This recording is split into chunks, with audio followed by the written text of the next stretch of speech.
Cuando recibí la llamada del banco esa mañana de otoño, no imaginé que mi propio hijo había intentado declararme mentalmente incapacitada. Falsificó la firma de mi difunto esposo en un poder notarial e intentó cerrar mis cuentas bancarias sin mi conocimiento. A mis 78 años, conduzco mi propio coche, administro mis finanzas y recuerdo perfectamente la combinación de mi casillero de la preparatoria en Guadalajara. Pero para Ricardo, yo era solo una anciana inconveniente en el camino de su herencia. Lo que no esperaba era que su propia hija se convertiría en mi aliada más feroz, y que yo finalmente encontraría mi voz después de décadas de silencio. Pero antes de continuar, asegúrate de estar ya suscrito al canal y escribe en los comentarios: ¿desde dónde estás viendo este video? Nos encanta saber hasta dónde llegan nuestras historias. Mi nombre es Elena Rivas, tengo 78 años y durante casi toda mi vida adulta viví en función de los demás. Crié a mi hijo Ricardo sola después de que mi esposo Ramón falleciera. Trabajé en 2 empleos para mantener nuestra pequeña ferretería funcionando y ahorré cada centavo posible para garantizar que él tuviera oportunidades que yo nunca tuve. Nuestra relación siempre me pareció normal, una madre haciendo sacrificios por su hijo, como tantas otras. La primera vez que noté algo extraño fue cuando Ricardo tenía 17 años. Pidió 200 pesos para comprar calcetas de fútbol. Ramón dijo que no, así que Ricardo vino a mí con esos ojos marrones suplicantes, hablando de espíritu de equipo y apariencia. Le di el dinero, pero firmé un cheque para acordarme del momento. Fue el primero de muchos. Los años pasaron y los cheques continuaron. Para la universidad en Monterrey, para el alquiler del primer apartamento, para su boda, para el calentador de agua cuando se descompuso, para la terapia después de problemas en el trabajo, para el divorcio de su primer matrimonio, y luego para otras cosas. Pequeñas al principio, después más grandes. Préstamos que nunca se pagaron, cuentas de emergencia, peticiones que siempre venían con historias elaboradas y promesas de devolución. Yo siempre cedía, siempre decía que sí. ¿Cómo podría no ayudar a mi único hijo? Finalmente, Ricardo se casó con Valeria, una mujer elegante con gustos caros y una sonrisa que nunca alcanzaba sus ojos. Ella me trataba con una frialdad cortés, mirando mi casa modesta en Coyoacán, mi ropa sencilla, mis hábitos frugales con disimulado desdén. Cuando me visitaban, lo que se volvió cada vez más raro era siempre para pedir algo. Dinero para una inversión, para un viaje a la playa, para la escuela de mi nieta Sofía. Cada petición venía envuelta en preocupación. ¿Estás bien, mamá? ¿Te ves cansada? ¿Estás pudiendo cuidar la casa sola? Yo no notaba el patrón. O tal vez no quería verlo. Fue una mañana común de martes que todo cambió. El teléfono sonó y era Miguel, un joven gerente del banco donde mantengo mi cuenta hace más de 4 décadas. Señora Rivas, dijo, su voz educada pero tensa, ¿podría venir a la sucursal hoy? Hay algo que necesitamos discutir personalmente. Cuando llegué, Miguel me condujo a una pequeña sala privada. Sus manos temblaban ligeramente cuando puso una carpeta en la mesa entre nosotros. Señora Rivas, no procesamos nada, comenzó, eligiendo las palabras con cuidado. Estábamos preocupados por el papeleo y por eso le pedí que viniera hoy. Abrió la carpeta y allí estaba, un poder notarial a mi nombre, solicitando la transferencia de todos mis activos a una cuenta conjunta administrada por Ricardo. Al final del documento, la firma falsificada de mi difunto esposo, Ramón, como testigo. Anexa, una carta médica que yo nunca había visto, declarando que sufría de demencia en etapa inicial y que ya no podría administrar mis propias finanzas. El aire se puso pesado, difícil de respirar. Miré esa firma falsa, tan diferente de la verdadera caligrafía de Ramón, y algo en mí se rompió, no en pedazos, sino como una presa cediendo después de décadas de presión. ¿Necesito firmar algo?, pregunté con calma. Miguel pareció sorprendido por mi compostura. Señora, para cancelar cualquier acceso, revocar autorizaciones anteriores, bloquear todo lo que él pueda pensar que tiene derecho. Abrió un cajón, sacó una carpeta con formularios y la deslizó por la mesa. Tomé el bolígrafo y firmé cada línea con una mano más firme de lo que esperaba. Cuando terminé, miré por la ventana. El tráfico fluía lentamente afuera, ajeno a la tormenta dentro de mí. «Usted no tiene que pasar por esto sola», dijo Miguel con dulzura.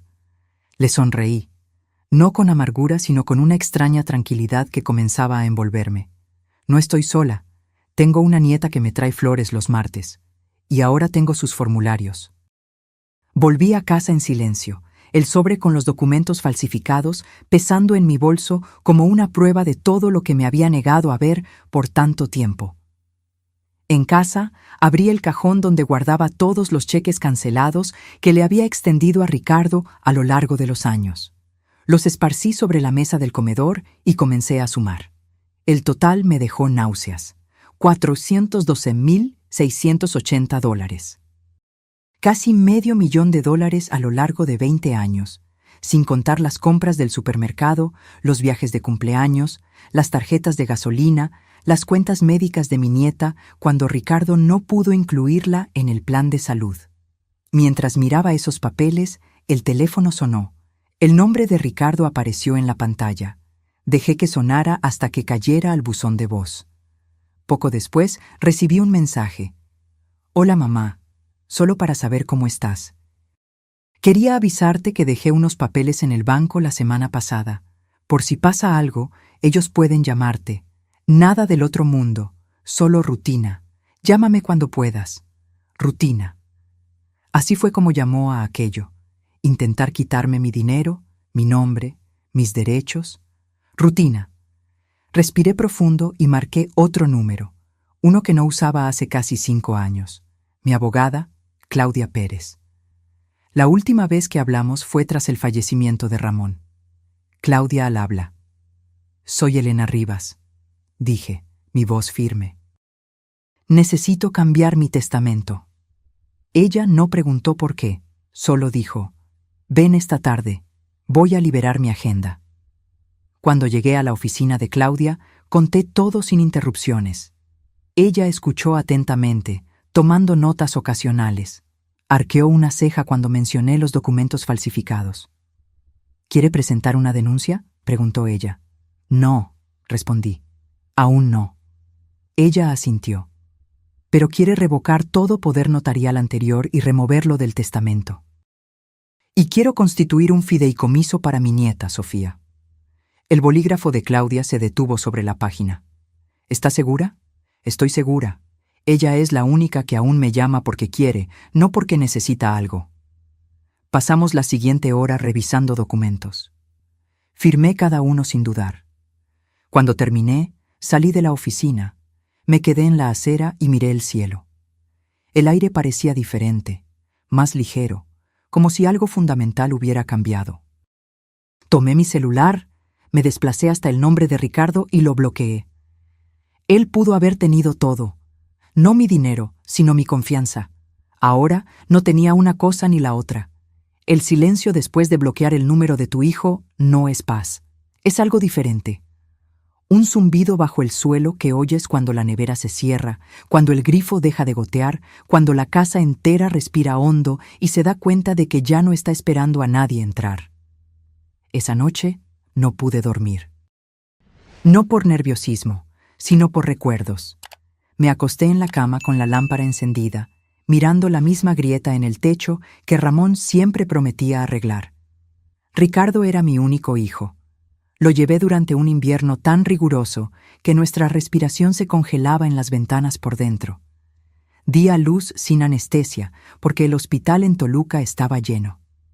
Trabajé en la caja con los puntos aún frescos solo para mantener nuestra tienda funcionando. Y él se reveló inteligente, encantador. Uno de esos chicos que venderían arena a un hombre ahogándose. Recuerdo la primera vez que me mintió. Una mentira tonta sobre una excursión de la escuela. Le creí porque quise creer. Fue ahí donde todo comenzó. Él descubrió que era más fácil obtener un préstamo de mi credulidad que dinero real. A la mañana siguiente, preparé un café y llamé al banco, no a la sucursal, sino a la central. Pedí hablar con el departamento de fraudes. Me transfirieron a un hombre llamado Javier, que tenía una voz que parecía haber lidiado con confusiones mucho mayores que la mía. Me gustaría reportar un intento de fraude financiero, dije. El nombre de la persona es Ricardo Rivas, mi hijo. Pude oír su respiración pausar ligeramente después de eso. Señora Rivas, dijo con cuidado, ¿ya se ha levantado un acta policial? Aún no. Estoy lidiando con esto en privado por ahora. Entiendo. Podemos agregar una alerta de fraude a su perfil y le recomiendo que se ponga en contacto con las agencias de crédito también. ¿Le gustaría ayuda con eso? Sí, y también me gustaría crear una restricción. Ninguna alteración en cualquier cuenta sin mi presencia personal con documento de identidad con foto, no una nota de alguien alegando que olvidé mi propio nombre. Javier estuvo de acuerdo, amable y profesional, sin condescendencia. Después de eso, llamé a la policía, no para levantar un acta aún, sino para documentar la falsificación. Una oficial llamada Brígida anotó los detalles eficientemente. En cierto momento, preguntó, ¿usted se siente insegura? No, respondí. Solo me siento cansada. Era mediodía cuando colgué. Me senté a la mesa de la cocina y miré el pequeño bloc de notas con el total acumulado que Ricardo había recibido a lo largo de los años. Volteé la página y escribí en la parte superior. Cosas que aún tengo. Una casa sin hipoteca en Coyoacán. Un coche que funciona. Una huerta llena de tomates. Una nieta que aún me llama abuela y lo dice en serio. Mi nombre, mi cuenta, mi historia. Me quedé mirando la última línea por más tiempo. Mi historia, no la de él. Ricardo siempre contaba una versión donde yo era la madre indefensa que no habría sobrevivido a la muerte de Ramón sin su orientación. Él se hacía el héroe en ambientes donde yo no estaba presente. Solía dejarlo pasar. Pero ahora importaba, porque cuando alguien intenta apagarte, es mejor asegurarte de que esa persona no va a escribir tu final. No me había dado cuenta de cuánto tiempo estuve en silencio hasta que Sofía llamó a mi puerta esa noche. Ella siempre enviaba un mensaje primero, siempre me llamaba abuela, con esa voz firme, nunca dulzona, nunca falsa. Pero esta vez simplemente apareció. Oí su coche estacionar, aquel hatchback viejo con problemas en el escape. Cuando abrí la puerta, ella ya estaba subiendo los escalones del porche con una bolsa de compras en los brazos. Traje sopa, dijo, extendiéndola como una ofrenda de paz. Di un paso a un lado y dejé que entrara. La casa aún olía ligeramente a café y a la tinta de impresora de los formularios que yo había firmado. Sofía no dijo nada hasta que llegamos a la cocina. Soltó la bolsa, se quitó el abrigo y me miró con los mismos ojos cuyas lágrimas yo secaba cuando ella se raspaba las rodillas a los 4 años. «Papá está enloqueciendo», dijo ella. «Me llamó 5 veces hoy.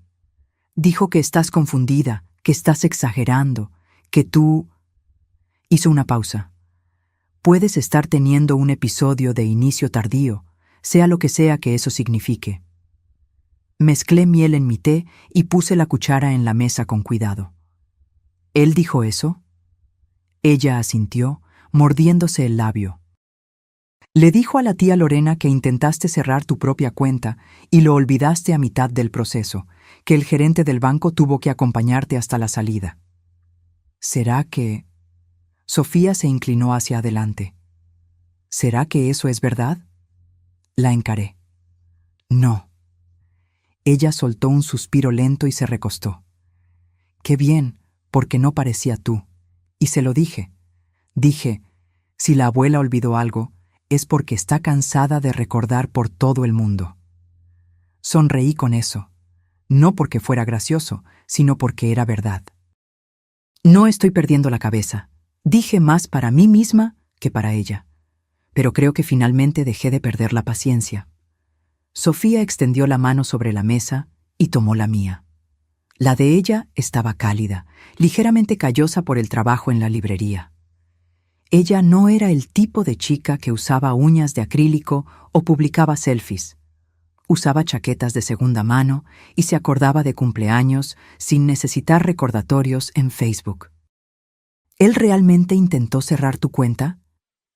Falsificó el nombre de Ramón, dije. Llenó una carta diciendo que tengo demencia. Intentó llevarse todo. Sofía parecía destrozada. ¿Pero por qué? Siempre lo ayudaste. Tomé el bloc de notas del mostrador y lo volteé hacia la segunda página. $412,680. Sus ojos se abrieron. Abuela, esa es tu vida entera, asentí. Y aún no era suficiente.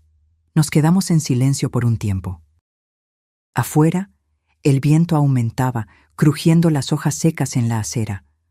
Un día de otoño de esos que te hacen sentir el paso del tiempo, no de manera triste, sino verdadera, como si la naturaleza nunca mintiera. ¿Qué vas a hacer?, preguntó finalmente. Ya lo hice, respondí. Él está bloqueado en mis cuentas. Los bancos señalaron su nombre. Los abogados redactaron el testamento de nuevo. ¿Y yo? Tú, dije, apretando su mano, tienes un fideicomiso ahora. No una fortuna, pero lo suficiente para la escuela, para el alquiler, para cualquier cosa que te dé libertad. Ella se quedó boquiabierta. Abuela, yo no vine aquí para... Lo sé, interrumpí gentilmente. Por eso es tuyo. Ella cubrió su rostro con las manos. Pude ver sus hombros temblando, no por codicia o culpa, sino por el reconocimiento de que alguien la había visto, elegido, creído en ella. Siempre tuviste la llave de esta casa, dije. Ahora tienes algo más. Sofía bajó las manos y me miró como si intentara memorizar mi rostro. Él se va a enfurecer. Espero que sí, dije con calma. Tal vez la furia sea lo suficientemente diferente a la sensación de derecho para despertarlo. Por primera vez en mucho tiempo sentí algo parecido a orgullo crecer dentro de mí. No por lo que había dado, sino por lo que finalmente había recuperado, mi voz. La carta llegó 2 días después. Sobre grueso, mi nombre escrito con esmero en el frente. Sin dirección de remitente. Conocía la letra de la nota adjunta antes incluso de abrirla. Ricardo nunca aprendió a escribir cursiva correctamente. Sus R siempre parecían abejas incompletas. Adentro, una carta de 3 páginas doblada con el tipo de precisión que intenta pasar por sinceridad. Me senté a la mesa de la cocina, la desdoblé cuidadosamente y comencé a leer. Querida mamá, siento mucho que las cosas hayan llegado a este punto. Creo que hubo un gran malentendido. Nunca quise lastimarte. El papeleo en el banco era solo una precaución. Te estás haciendo mayor y yo estaba intentando garantizar que todo estuviera en orden en caso de emergencia. No falsifiqué nada. Solo llené lo que el empleado me dijo. Tal vez otra persona se equivocó. La audacia en cada frase me golpeó como una bofetada fría. Una precaución. Usar el nombre de mi difunto esposo fue una precaución. Mentir al banco sobre mi salud mental fue un acto de amor. Continué leyendo. Ahora me doy cuenta de que tal vez debía haberme comunicado con más claridad. He estado bajo mucha presión últimamente. El trabajo está inestable y la colegiatura de Sofía es una carga. Pensé que, si lograba administrar mejor las cosas, todos estaríamos mejor. Yo no quería que te enteraras así. Estaba intentando protegerte. Por favor, llámame. Estoy preocupado por ti. ¿Preocupado por mí? La última línea fue la peor de todas. Espero que puedas perdonarme. Vamos a sentarnos y hablar en familia. Doblé la carta lentamente, luego la rasgué a la mitad y después la rasgué varias veces hasta que los pedazos quedaron demasiado pequeños para cargar significado. Yo no necesitaba una reunión familiar. Yo necesitaba la verdad. Aquel mismo día, el banco confirmó la última etapa de la transferencia del fideicomiso. Claudia llamó para decir que el papeleo estaba finalizado, todo arreglado. Sofía sería notificada oficialmente dentro de una semana. «Usted lo hizo bien», dijo ella, «y lo hizo todo correctamente». Agradecí, colgué y me quedé mirando por la ventana por un largo tiempo. El arce de mi jardín finalmente se había puesto rojo. Octubre siempre hacía las cosas honestas, las despojaba hasta lo que realmente eran por debajo. Esa noche, Sofía apareció de nuevo. Esta vez no llamó, solo avisó desde el coche y dijo: «Estoy afuera. Compré víveres». Ella no mencionó el fideicomiso. No dijo una palabra sobre el dinero. Terminamos haciendo sándwiches de queso a la parrilla. Comimos en la cocina con la ventana abierta y escuchamos las hojas raspar la acera. A mitad de la comida ella dijo: «Papá está intentando hacerme sentir culpable». Asentí. «Dice que estoy eligiendo bandos». «¿Lo estás?» Ella me miró, límpida, inquebrantable. «No, estoy eligiendo la verdad. Hay una diferencia». Extendí la mano y toqué su muñeca. «Perfecto». Sofía se quedó en silencio por un tiempo. Luego dijo: «Me va a odiar». «No», dije. «Te va a culpar. Eso es diferente. El odio requiere esfuerzo. Él nunca trabajó tanto por nadie». Ella rió, afilada pero no amarga. «Estás más fría de lo que recordaba».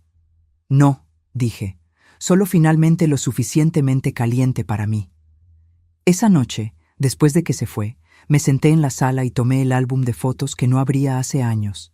Allí estábamos nosotros, Ramón, Ricardo y yo, en una época diferente.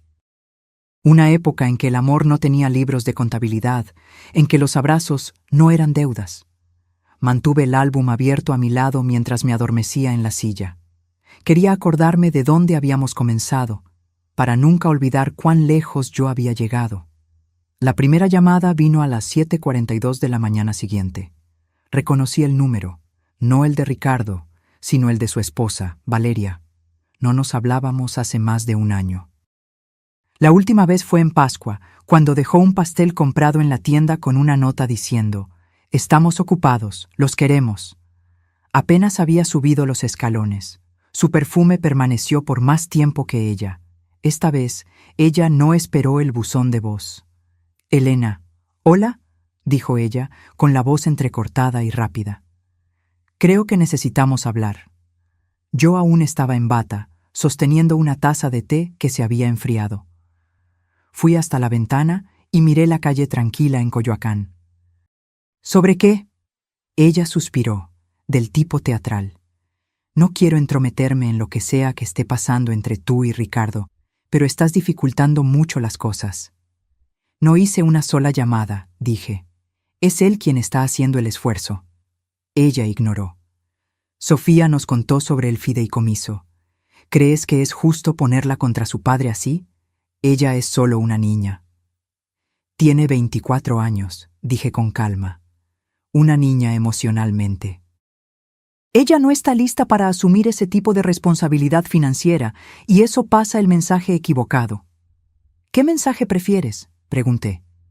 «¿Que el robo es un valor familiar?». Hubo una pausa.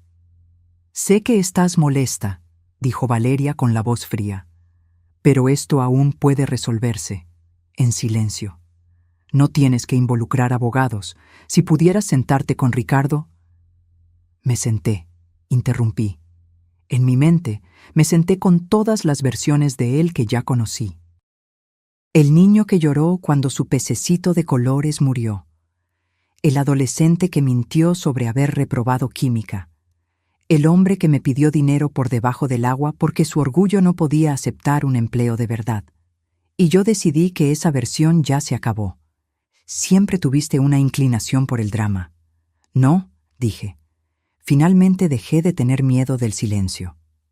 Ella intentó una vez más. «Él es tu hijo. Sé exactamente lo que él es». Terminé la llamada y puse el teléfono cuidadosamente sobre la mesa, como si pudiera quemar la madera si no era gentil. 10 minutos después, Ricardo llamó. Y de nuevo. Y de nuevo. No atendí. A las 11 conduje hasta el centro comunitario en San Ángel, no para participar en nada, solo para sentarme. Lo habían remodelado hacía algunos años, agregando ventanas altas y pisos pulidos. Todo olía ligeramente a limpiador de limón. Me senté en un banco afuera de la sala de la biblioteca y observé a dos señoras jugando cartas al otro lado del pasillo. Una de ellas usaba una sudadera que decía «Despreocupada desde el 53». Sonreí involuntariamente.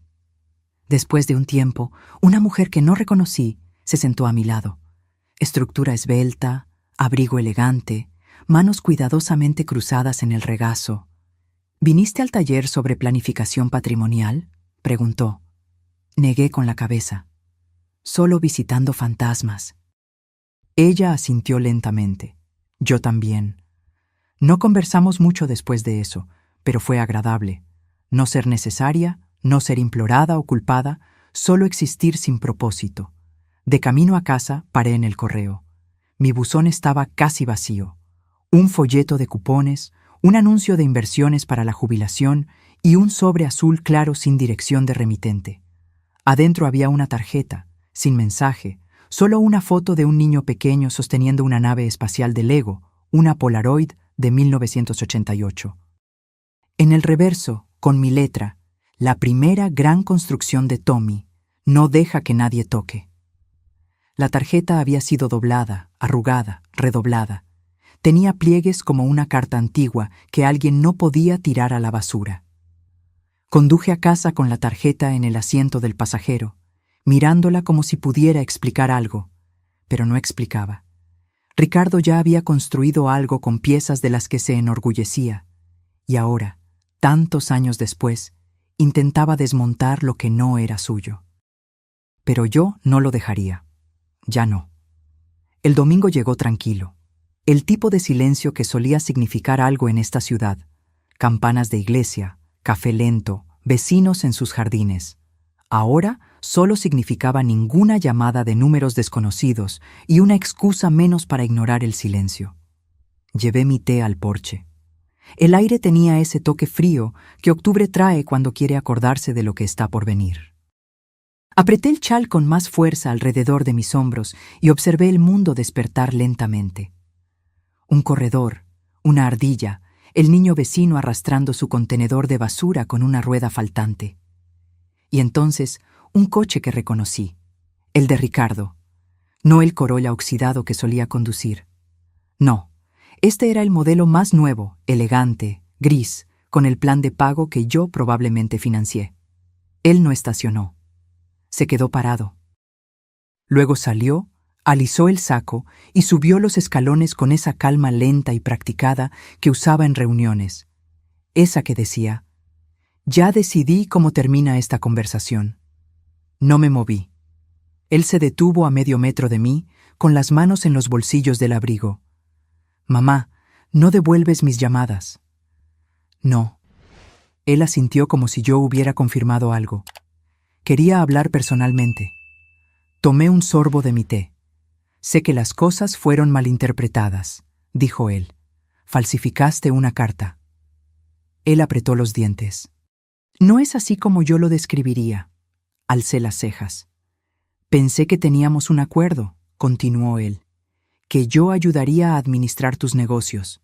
No te estás volviendo precisamente más joven».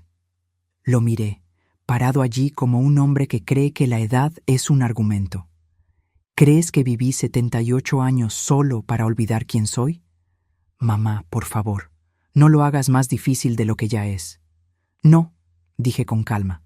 Tú ya lo hiciste difícil. Me cansé de fingir que no lo es. Él se movió.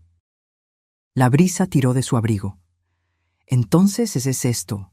Me cortaste después de todo lo que hice. Lo miré por un largo segundo. ¿Qué hiciste exactamente, Ricardo? Dime una cosa que hiciste por mí que no haya sido una transacción. Abrió la boca, la cerró.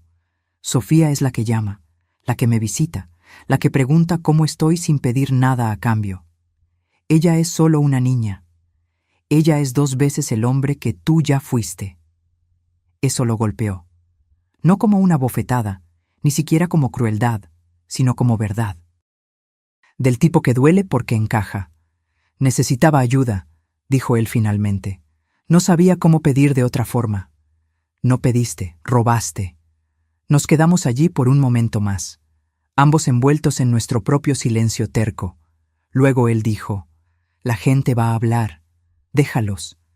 Ellas se van a arrepentir, ¿sabes?», agregó. «Sofía, cuando el dinero la arruine».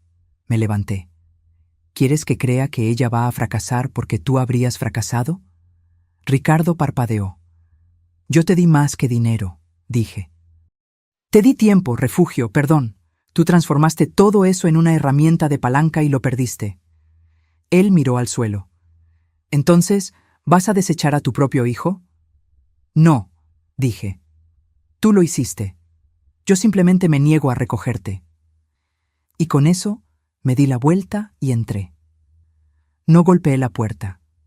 No la cerré con llave para causar drama. Simplemente la cerré despacio, deliberadamente. Detrás de mí, la casa suspiraba como si hubiera esperado mucho tiempo que alguien finalmente hiciera eso. No tuve noticias de él por una semana. Ninguna llamada, ninguna carta, ni siquiera un golpe a la puerta cargado de culpa. El silencio no parecía paz. Aún no. Parecía la expectativa de algo, como la calma antes de una elección importante. Pero entonces llegó el email. El asunto era corto. Solicitud de mediación. La remitente, Valeria Rivas. Ella lo había escrito como una carta comercial, formal, puntuada, con mayúsculas donde antes moraban las emociones. «Estimada Elena, Ricardo y yo creemos que sería del interés de todos una discusión mediada. Hay varios malentendidos y complicaciones jurídicas que necesitan ser resueltos antes de que esta situación se vuelva innecesariamente pública o se agrave. Estamos dispuestos a encontrarnos en un lugar neutral. Si está de acuerdo, por favor, responda informando su disponibilidad.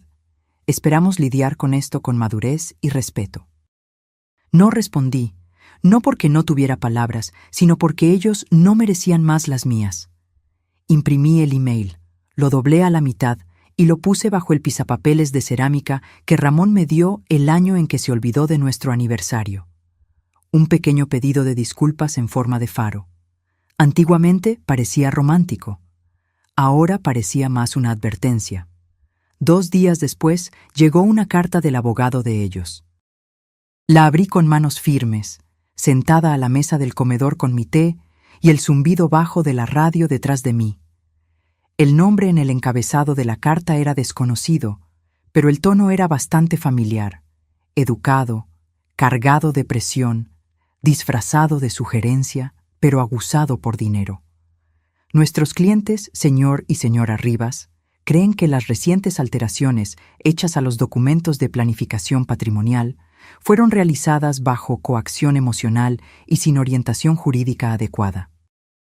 Solicitamos una revisión de las decisiones involucrando transferencias financieras y asignaciones testamentarias, especialmente en lo que se refiere al fideicomiso ahora a nombre de la señora Sofía Rivas. Leí la carta entera y sonreí, porque el desespero tiene un olor y ellos lo usaban como colonia. Llamé a Claudia a la mañana siguiente y le conté lo que había llegado. Ella me pidió que leyera la carta en voz alta. Yo leí. Ella se rió a mitad de la lectura. «¿Quiere que responda?», preguntó. «No», dije. «Quiero que espere. Vamos a darles más cuerda». «¿Está segura?». «Tengo 78 años. Ya viví guerras, pérdidas, parto, el colapso de un negocio y un marido que murió un martes, pero dejó amor atrás como si fueran intereses de un préstamo. Ya sobreviví a cosas peores que un papel timbrado». Claudia rió. «Sabe, usted está un poco aterradora ahora. Debería haberme calmado antes». Más tarde aquel día, llamé a Sofía. Ella atendió en el segundo timbre. «Abuela, ¿está todo bien?». «Recibí una carta», dije.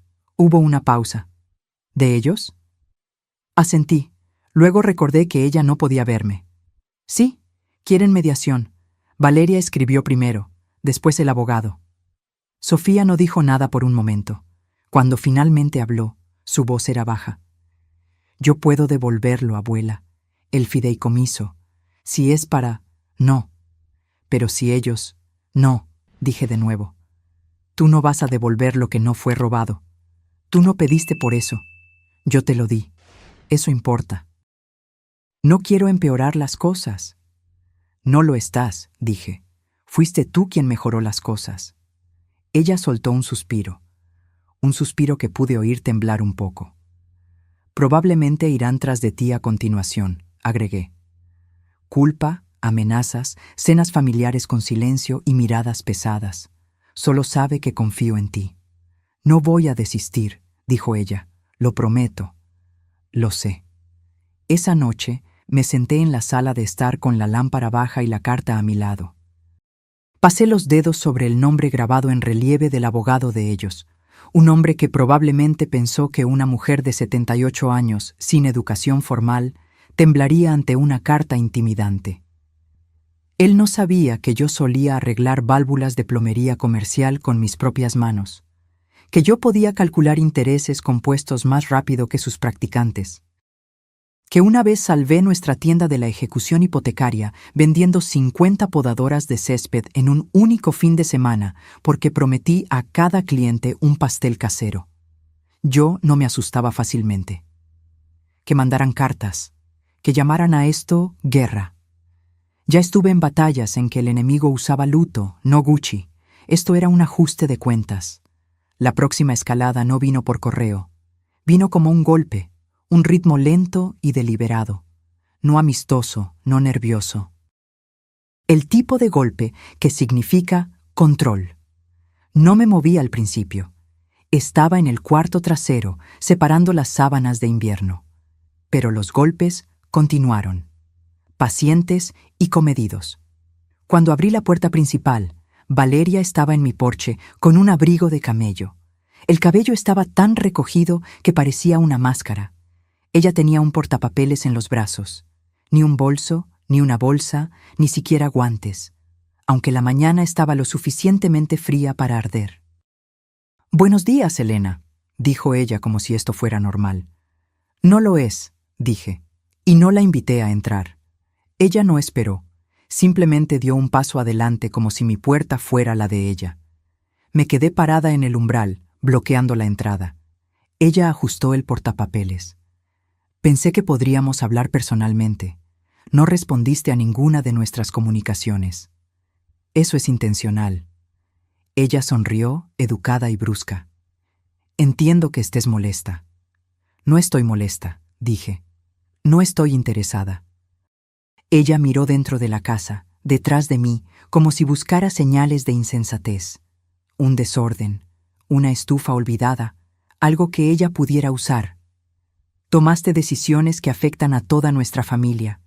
No, dije, tomé decisiones que afectan mi dinero. Tú no tienes derecho a ninguna de las dos cosas. Valeria cambió de posición. Vi la tensión en su mandíbula. Después, las grietas detrás de la cortesía.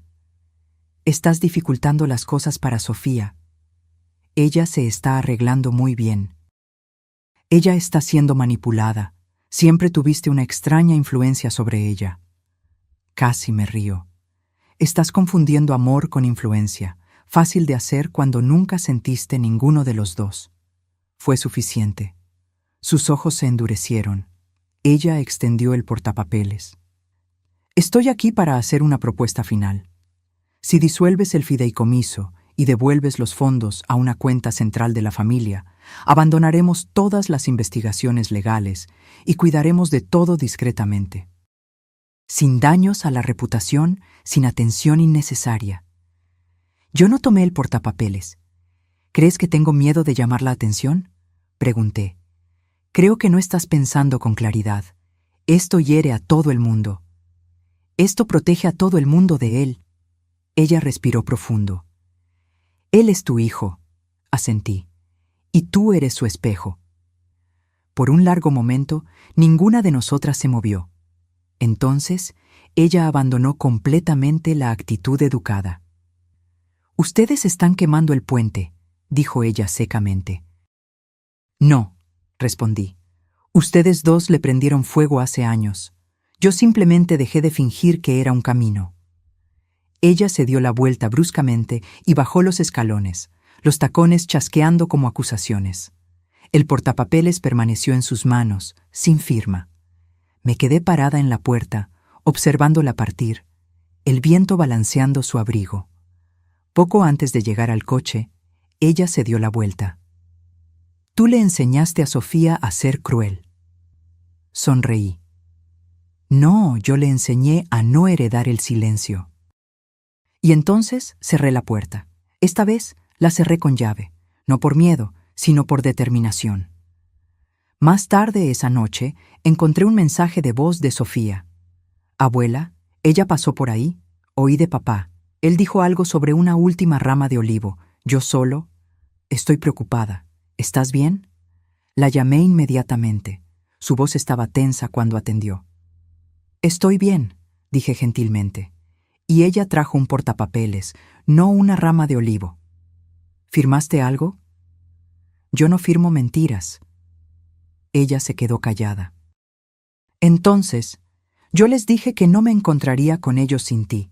Dijeron que estabas inestable, que manipulaste al banco, al abogado, a mí». Dejé eso de lado por un segundo. «¿Y tú les crees?»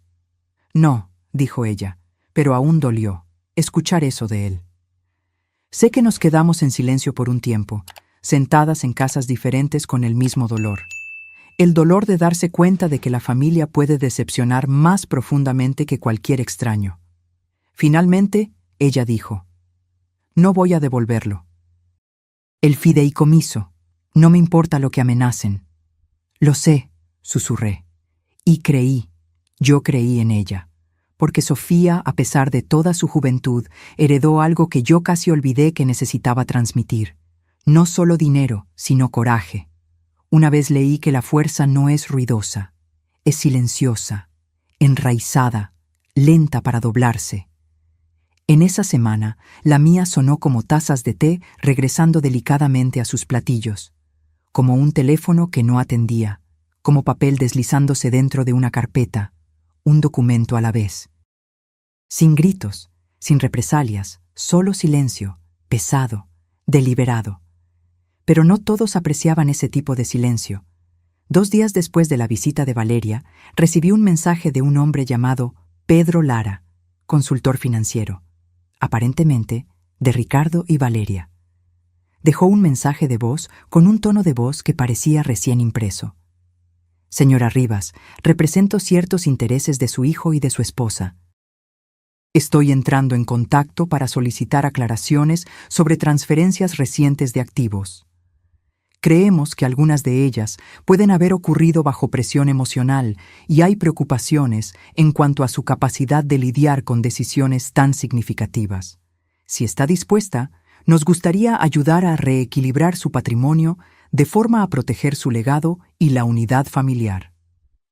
Unidad familiar. Esa fue una nueva forma de manipulación. No devolví la llamada.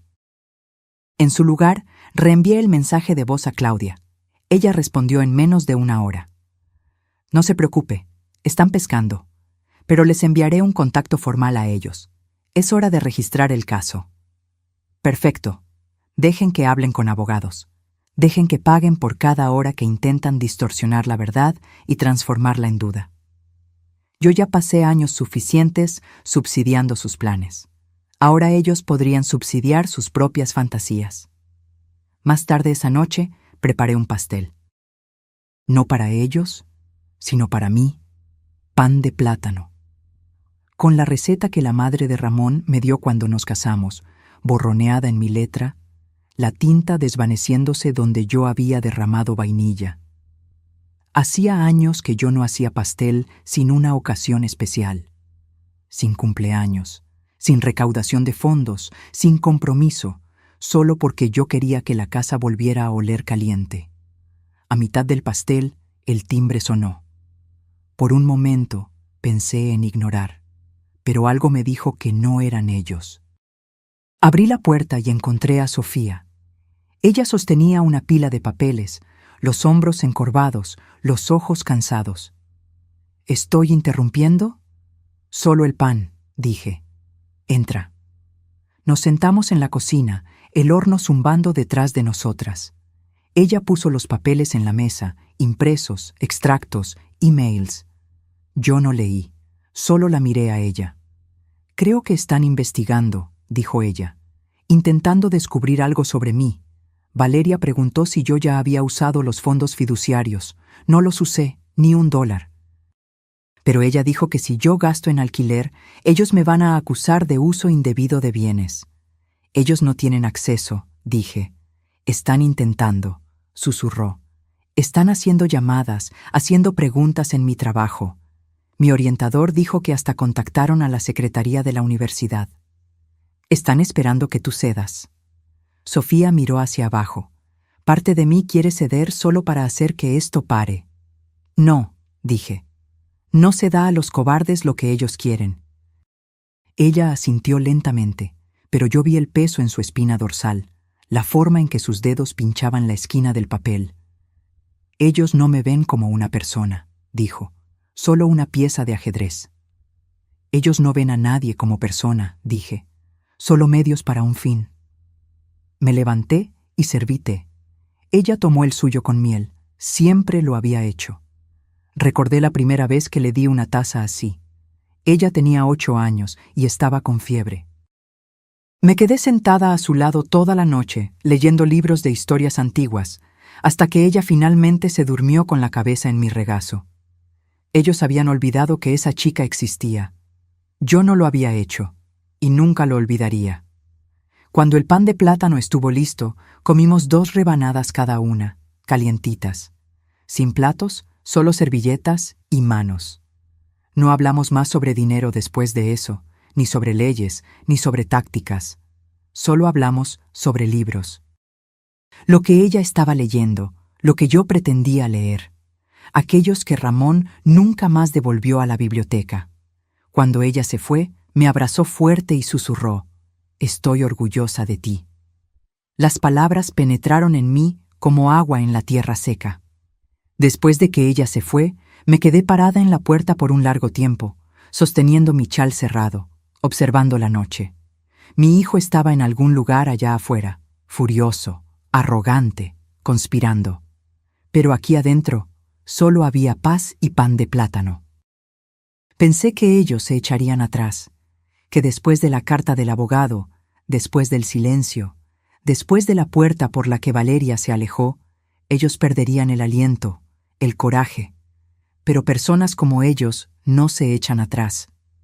Cambiaron de táctica. La próxima llamada no vino para mí. Fue para la iglesia. La pastora Isabel llamó aquella tarde, gentil como siempre. Ella lidera nuestra pequeña congregación hace casi 20 años en Guadalajara, siempre con manos que olían a hierba de limón y una voz que calmaba al niño más rebelde. «Elena», dijo ella, «recibí la visita de Ricardo». «Claro que sí. Le dije que no nos involucramos en disputas familiares», continuó ella, cautelosamente. «Pero pensé que usted debería saber». Pareció preocupado. Casi me río. ¿Preocupado por mi alma? Preocupado por su salud debilitada, dijo ella suavemente. Él quería saber si yo había notado alguna señal. Ahí estaba, el lento goteo del veneno. Ellos no conseguían mi dinero por medio de bancos o abogados. Entonces, ahora, intentarían por medio de la duda, de la reputación, de susurros en los rincones de lugares donde yo antes estaba segura. «Gracias por avisarme», dije. La pastora Isabel hizo una pausa. «Elena, yo la conozco y sé cómo es la fuerza. Si necesita que yo hable con alguien, con el obispo, con la directiva, yo hablo». «No es necesario», dije. «Deje que ellos piensen». Más tarde aquella semana, en el almuerzo comunitario de miércoles, yo me di cuenta. Algunas miradas se desviaron rápidamente. 2 parejas cuchicheando en el perchero. Cosas leves y sutiles, pero yo conozco la forma de una historia antes de que sea contada. Alguien comenzó a hablar. Yo no dudé. Puse puré de papas en platos de papel y le pregunté a la señora Mayra sobre su cadera nueva como si nada hubiera cambiado, porque nada había cambiado. Que pensaran que soy frágil, que circularan como buitres bien vestidos. Ellos no encontrarían banquete aquí. Esa noche, después de la iglesia, recibí un mensaje de Sofía. Están diciendo a las personas que no estás bien, que el fideicomiso fue un error, que yo te coaccioné. Respondí simplemente, yo confío en ti, ellos no importan. Pero yo sabía que importaba para ella. Sofía siempre creyó en la justicia, que la verdad vencería si tú la decías lo suficientemente alto. Ella aún no entendía que algunas personas solo oyen lo que les conviene. Al día siguiente, decidí contraatacar. Ni con cartas, ni con abogados, ni siquiera con palabras. Llamé a la biblioteca local en Guadalajara. Hola, dije. Me gustaría reservar la sala comunitaria el próximo miércoles por la noche para una lectura. ¿Una lectura? Sí, un relato personal. Familia, finanzas, límites, una reflexión pública. La mujer en la línea dudó. ¿Eso es para un club de lectura? No, dije. Es para cualquier persona que ya haya oído que es demasiado vieja para importar. Ella reservó la sala. Hice 20 folletos en mi impresora doméstica, blanco y negro simple. Miércoles, 7 p.m. Elena Rivas. Una relectura tranquila y gratuita para todos. Dejé 5 en la cafetería, 2 en la florería. Le entregué uno a la pastora Isabel. ¿Es esto lo que estoy pensando?, preguntó ella. Sonreí. Sin venganza, solo la verdad, porque yo no iba a susurrar. Ya no. Intentaron ahogarme en el silencio, usar mi edad, mi dolor, mi soledad como arma, que vinieran a esa biblioteca a la semana siguiente, que se sentaran en sillas y fingieran no moverse. Yo contaría mi historia, y esta vez ellos tendrían que escuchar. Las sillas plegables ya estaban medio ocupadas cuando llegué. Me sorprendió, no solo por la cantidad de personas, sino también por los tipos, mujeres de la iglesia, un hombre de la ferretería que yo no veía hace una década. 2 muchachas que no reconocí sosteniendo cuadernos en el regazo, y allá atrás, cerca de la salida, de brazos cruzados y postura rígida, estaba Valeria. No Ricardo. Claro que no Ricardo. Él la había enviado a ella, como siempre, como portavoz, como escudo, como máscara. Caminé hasta el frente de la sala con mis notas en una mano y un termo de té en la otra. Yo no estaba nerviosa. Ese sentimiento ya había pasado hace mucho tiempo. En algún momento, entre la primera traición de él y mi último perdón. No era una puesta en escena, era una declaración. La pastora Isabel se sentó en la primera fila. Sofía entró silenciosamente y se sentó a su lado. Encontré su mirada y asentí una vez. Ella no sonrió. Parecía seria, preparada. Gracias a todos por venir, comencé, parándome detrás del pequeño podio. Sin micrófono, sin amplificación, solo yo. Mi nombre es Elena Rivas. Vivo en esta ciudad desde los 21 años. Administré una ferretería con mi esposo, crié un hijo, pagué mis impuestos, mantuve la cocina limpia y enterré más amigos de los que puedo contar. Paré. No estoy enferma, no soy excéntrica, no soy frágil, pero estoy cansada del silencio, de la manipulación, de la manera en que las personas tratan a las mujeres mayores como fotografías descoloridas, fáciles de ignorar, a menos que necesites algo sentimental. Algunos asintieron. Alguien sorbió por la nariz en la segunda fila. Vine aquí esta noche para contar una historia, la mía, la que está siendo distorsionada y susurrada por esta ciudad en cafés y corales. Vine a corregir el registro. Abrí mi cuaderno, pero no lo leí. Hablé de memoria, de la médula. Les conté sobre el documento falsificado, sobre Ricardo entrando en un banco e intentando declararme incompetente, sobre la carta con el nombre muerto de Ramón al final, sobre las llamadas, las amenazas, las insinuaciones de abogados listos de que yo había perdido el contacto con la realidad.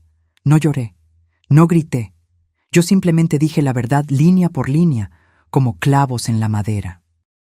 Les conté sobre el fideicomiso, cómo yo lo había creado para Sofía, porque ella era la única que venía sin pedir, que se quedaba sin compromiso. Y entonces miré directamente a Valeria.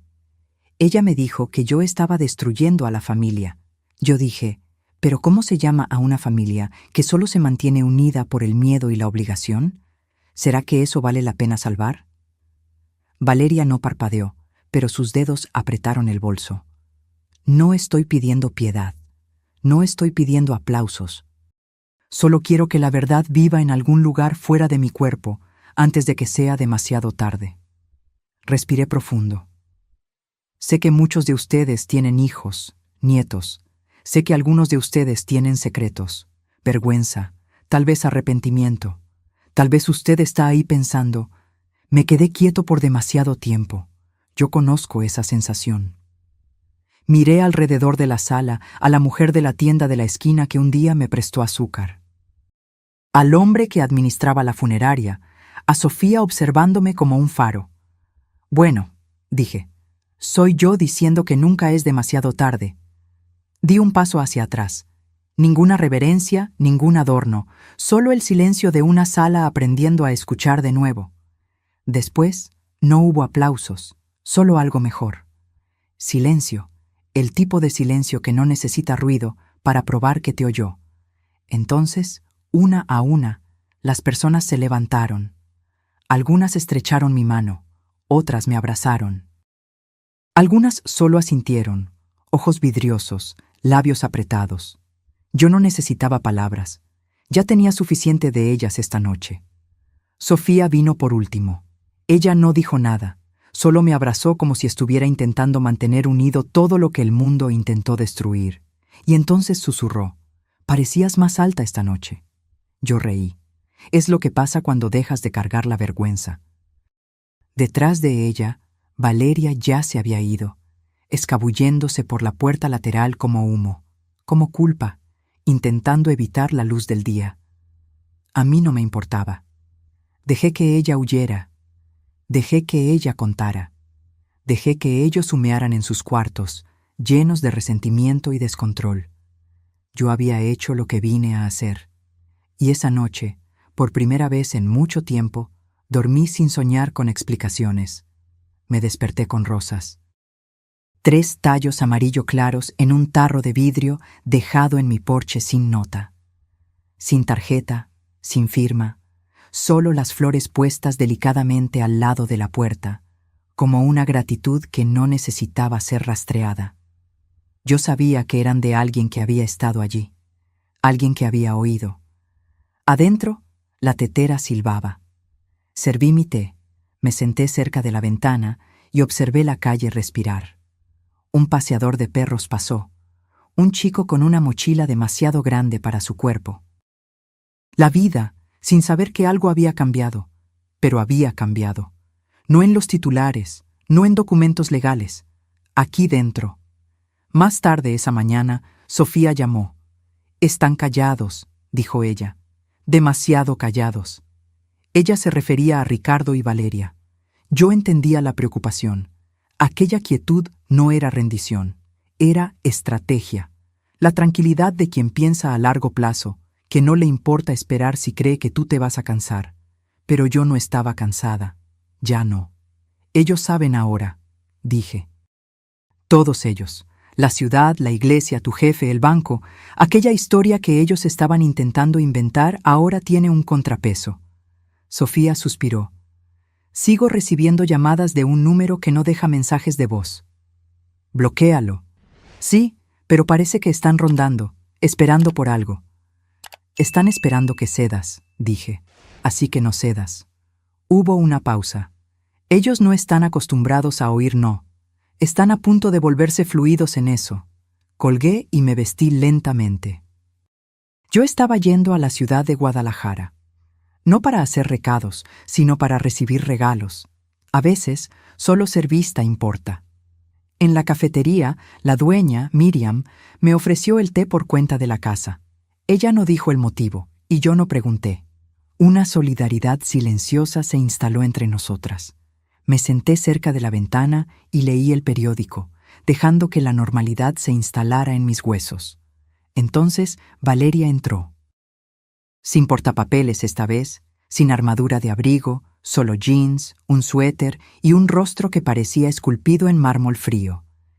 Ella me vio, se detuvo, Fue directo hasta el mostrador, pidió su bebida, esperó, no dijo nada, pero continuó mirándome. Parpadea, avisa. Cuando se dio la vuelta para salir, se detuvo en mi mesa. «¡Qué discurso!», dijo ella. No quité los ojos de mi periódico. «La verdad no necesita adornos. Convertiste esta ciudad en tu jurado». «No», dije, doblando el papel con cuidado. «Acabo de dejar de permitir que tú escribieras el testimonio». Ella se movió. «¿Crees que algo de esto va a importar cuando los abogados se involucren?». «Ya importa. Las personas creen en mí, y más importante, yo creo». Ella inclinó la cabeza, estudiándome como un rompecabezas que solía ser fácil. «¿Siempre fuiste teatral?». «No», dije. «Me quedé quieta. Tú simplemente confundiste eso con un acuerdo». Ella se burló y dio un paso hacia atrás. Pero antes de que ella se fuera, agregué: «Puedes seguir rondando, llamando, inventando historias, pero yo te prometo, Valeria, que cuando el polvo se asiente, todo lo que tendrás será el eco de tu propio derecho». Ella no respondió. Se fue. Y esta vez el recinto no me observaba. La observaba a ella. Más tarde, en casa, me senté en la cocina con las rosas frente a mí. Toqué uno de los pétalos, suave y terco en su brillo. Entonces, abrí el cajón cerrado donde guardaba mi testamento. Agregué una nota, no legal, solo personal. Para Sofía, en caso de que dudes de tu valor, sabe esto: no heredaste dinero. Heredaste la prueba de que defender tu posición no es lo mismo que ser descortés. Con cariño, abuela. Doblé la nota, la puse debajo de los documentos y cerré el cajón. Dejé que los otros prepararan procesos, susurros, estrategias. Yo tenía un legado, y ni ellos podrían robarlo. Él vino silenciosamente, como sucede con la mayoría de los finales. Una carta certificada, con aviso de recibo. Mi nombre escrito con cuidado, el sobre grueso, pero sin peso en el significado. El remitente, Ricardo Rivas, Pérez y Asociados. Claudia llamó antes de que yo abriera. «No es un proceso», dijo ella. «Es una oferta de acuerdo». Claro que lo era. Ellos probaron la ciudad, me probaron a Sofía, no encontraron ninguna falla. Entonces ahora hacían lo que todas las personas arrogantes hacen cuando el poder se les escapa por entre los dedos. Ofrecen un acuerdo que parece misericordia. Abrí la carta con un cuchillo de mantequilla y la desdoblé sobre la mesa de la cocina como una reliquia. Para Elena Rivas, con el objetivo de preservar lo que resta de la dignidad de nuestra familia y evitar mayores bochornos públicos, proponemos lo siguiente. Usted acepta disolver el fideicomiso a nombre de Sofía y restablecer la distribución financiera anterior, según lo previsto en su plan patrimonial de 2019. A cambio, aceptamos cesar todas las objeciones legales y de reputación y abstenernos de cualquier acción o contacto adicional. Esta es una oferta única. Por favor, considere el impacto sobre su nieta y la unión a largo plazo de nuestra familia. Con todo respeto, Ricardo y Valeria Rivas. Sin firma de abogado, solo la de ellos. No era estrategia jurídica, solo desespero en un traje. Leí 2 veces, luego una vez más despacio. Cada frase intentaba doblegarse a la razón, a la decencia. Pero la mentira era notoria en cada línea. Ellos no estaban ofreciendo paz, estaban ofreciendo silencio. El mío. Sofía vino esa noche. Le entregué la carta sin comentarios. Ella leyó, los ojos recorriéndola rápidamente, el rostro ilegible. Cuando terminó, alzó los ojos. ¿Vas a responder? Sí, dije. Yo ya respondí. Le mostré el sobre que había preparado. Mi respuesta. 2 líneas, escritas a mano, sin papel timbrado, sin frases legales. No. Mi dignidad nunca fue tuya para negociar. Sofía exhaló lentamente y sonrió. Una cosa silenciosa y orgullosa. ¿Puedo enviarla por correo? Asentí. Ella salió 10 minutos después, sobre en mano, abrigo bien cerrado contra el viento. Me quedé parada en la ventana mucho tiempo después de que su coche partió. Dejé que la quietud me envolviera como una vieja canción. Y pensé, no por primera vez, en todo lo que perdí en esta lucha. No el dinero, no los años, sino la ilusión.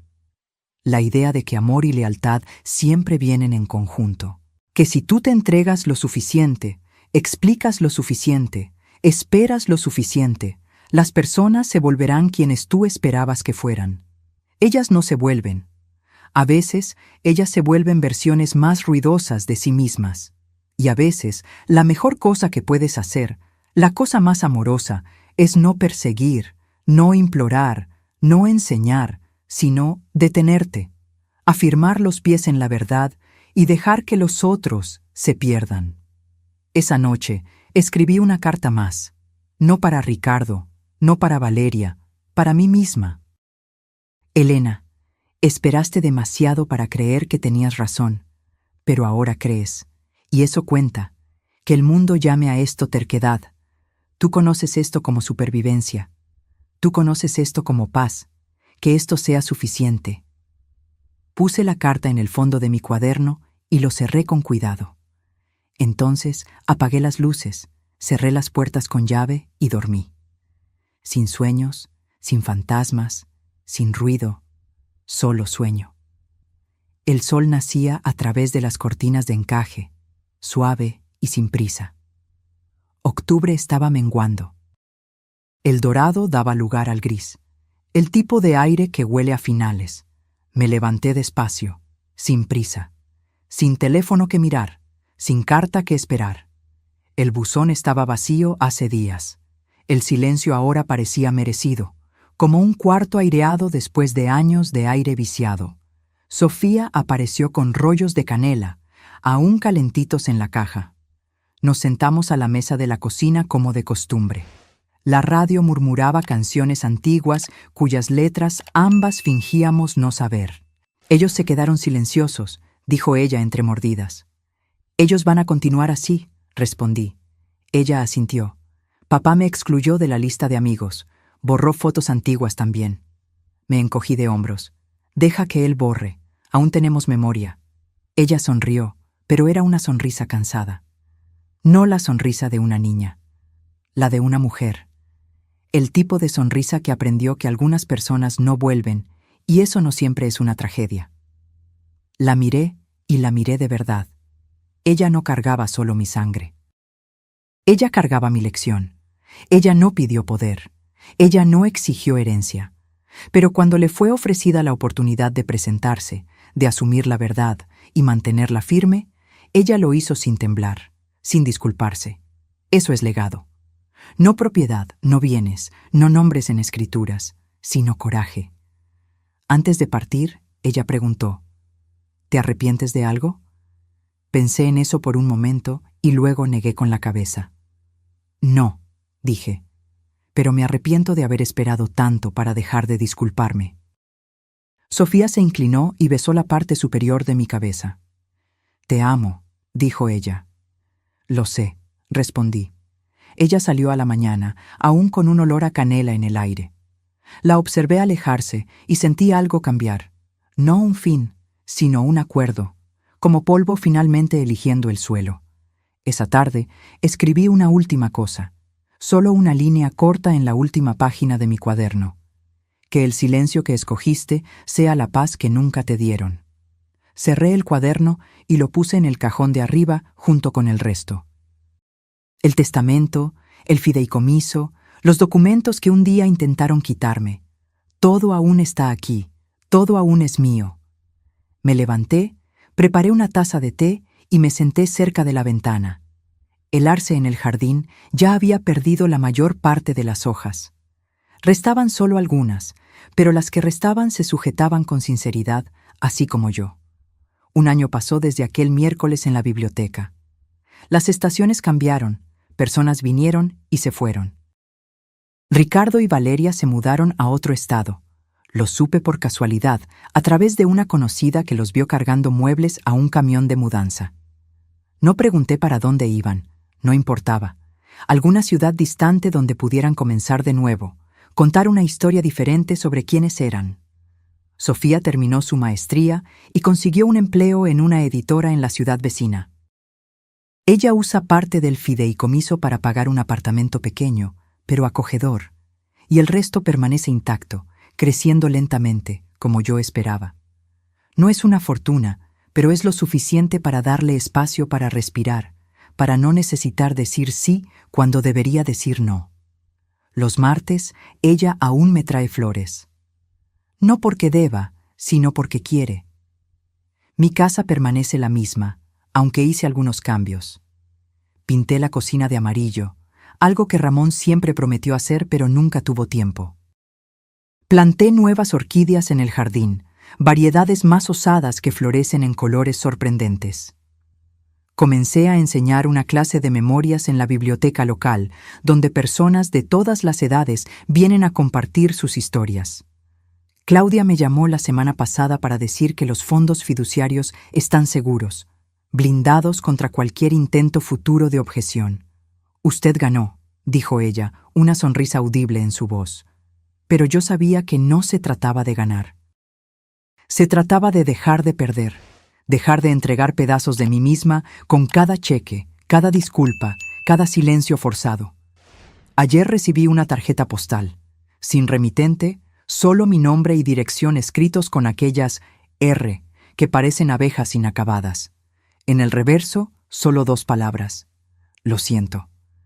No sé si fue un acto de contrición genuina o solo un intento más de manipulación. No importa. Puse la tarjeta en el mismo cajón donde guardo el testamento. No como una invitación para reconciliación, sino como recordatorio de que algunas palabras llegan demasiado tarde para ser respuestas, pero tal vez demasiado temprano para ser descartadas completamente. Esta mañana, mientras tomaba mi té en el porche, noté que el arce finalmente comenzó a brotar de nuevo. Pequeñas hojas verdes, delicadas contra las ramas que parecían tan desnudas y expuestas durante el invierno. Tengo 79 años ahora. Aún conduzco mi propio coche, aún administro mis cuentas, aún me acuerdo de la combinación de mi casillero de la escuela. Aún cargo conmigo las cicatrices de la traición de mi hijo, pero no como una carga, como un mapa que me mostró un camino diferente. No un camino de perdón ciego o amor incondicional, sino un camino de amor propio, de límites, de verdad. A veces, en los momentos más tranquilos, pienso en Ramón, en lo que él diría si pudiera ver cómo todo se desenvolvió. Imagino que él estaría orgulloso, no porque yo defendí el dinero que él dejó, sino porque finalmente aprendí a defenderme a mí misma. Y si hay un legado que espero dejar, no solo para Sofía, sino para cualquier persona que haya oído mi historia, es este: el silencio que usted escoge debe ser suyo, no algo que le fue impuesto, no algo que usted soporta por miedo o culpa, sino una paz que usted conquistó. Porque a los 78 o 88 o 98 años, usted aún es dueño de su historia. Usted aún decide dónde poner los puntos finales. Usted aún escoge cuándo quedarse y cuándo decir: basta, yo merezco más. Y yo merecía más. Sofía merecía más. Y tal vez, en algún lugar en su corazón endurecido, Ricardo supiera que también merecía más de lo que se convirtió. Hoy, una página más se voltea. Una estación más pasa. El sol brilla sobre mi taza de té, creando pequeños arcoíris en la porcelana blanca. Pequeñas bellezas para quien aún tiene ojos para ver. A mis 79 años, estoy finalmente aprendiendo a vivir sin pedir disculpas por ocupar espacio, sin susurrar cuando debería hablar, sin doblarme cuando debería quedarme erguida. Es una lección que llegó tarde, pero no demasiado tarde. Nunca es demasiado tarde para encontrar tu voz. Ahora, si te gustó esta historia, dale clic a este próximo video que está apareciendo en la pantalla, porque en él hay una historia de traición y revuelta como nunca viste antes.